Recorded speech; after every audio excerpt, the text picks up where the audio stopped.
what happened this morning going to the afternoon, right? What was going on? Why was I taking so many losses, and what was I marrying, right? What was I looking at? So let's break it down. When I was doing the live stream today, I was nervous, and I was using first, second quarter levels. So if you don't know what that is, that's my concept. It's basically just using a fib, right? You look at the first, second quarter levels, and you want to see sensitivity, and then anything below is a deep discount, and vice versa. Anything above is a deep premium. That's a concept I've made, and it's mine, and I use it with my model. But today, I was using it incorrectly. I was applying it to every candle, which I should be, but I was using it as an entry technique, and it's not an entry technique. And in the live stream, I explained that. But the main thing I want to talk about is marrying a trade. I was marrying the idea that price was going to take these relatively equal lows. Why was I marrying the idea? I was marrying the idea because I target retail logic, right? And so on top of that, the market was going lower, very strong, and I said it must go down here. And I got so confident that I forgot that the market is constantly changing.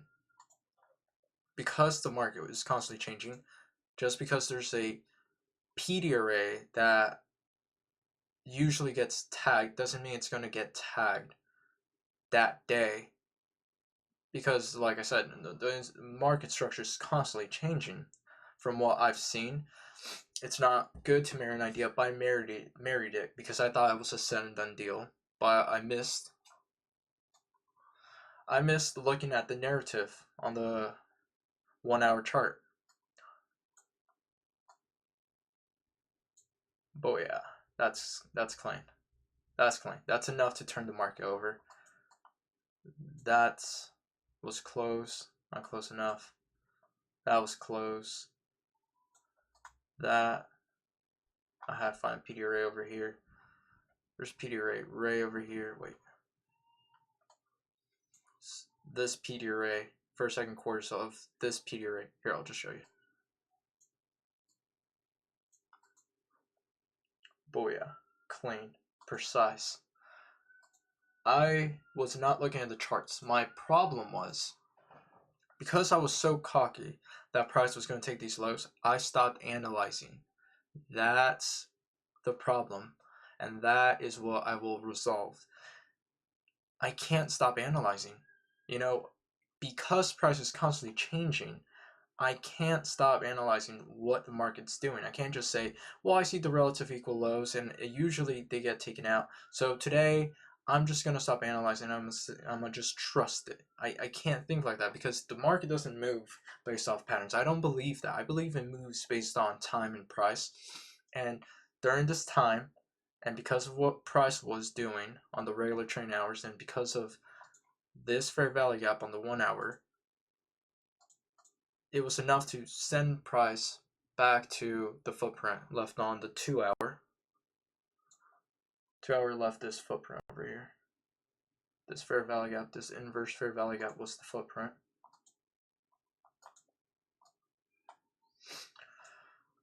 If you guys could hear my cat in the background, just ignore him.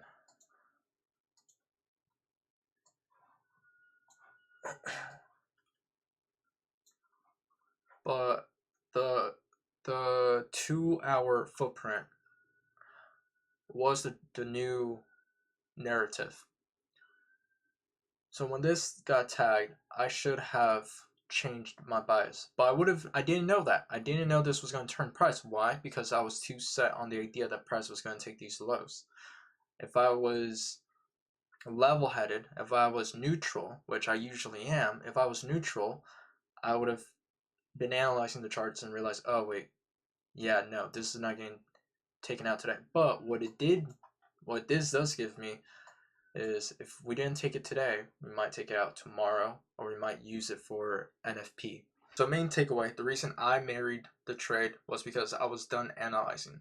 I slacked off. I was thinking, well, it has to do it now, so it's time for me to relax and just let it happen.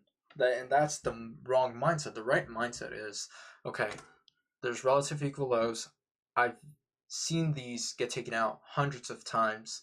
We are in a sell program, but I'm still going to analyze the charts. I'm not going to stop. I'm not going to say this is a for sure thing until it happens. Until it happens, then yeah, it was a for sure thing. But if it hasn't happened, if it's not there, then it's not for sure until the market says otherwise. It's like going to trial, right? Proven innocent until proven guilty. You're innocent until you're proven guilty.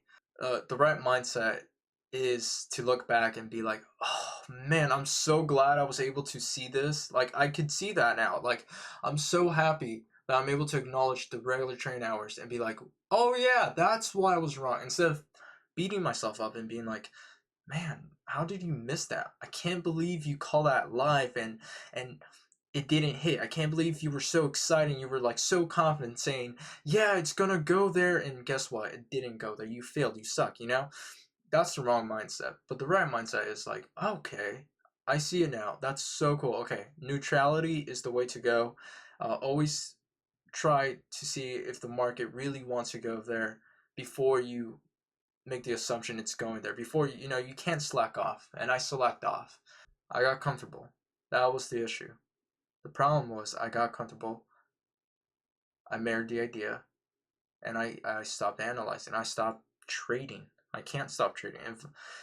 Even inside a move, I still need to keep on trading. I can't just marry the idea of, oh yeah, it's going to go down here. So that's what I'm gonna improve on. That's what I'll be working on. Tomorrow, I'm gonna live stream again. Looking forward to it. I'm looking forward for these relative equal lows to be taken out still. Again, I'm not going to marry the idea that they will be taken out, but this is my bias for the moment.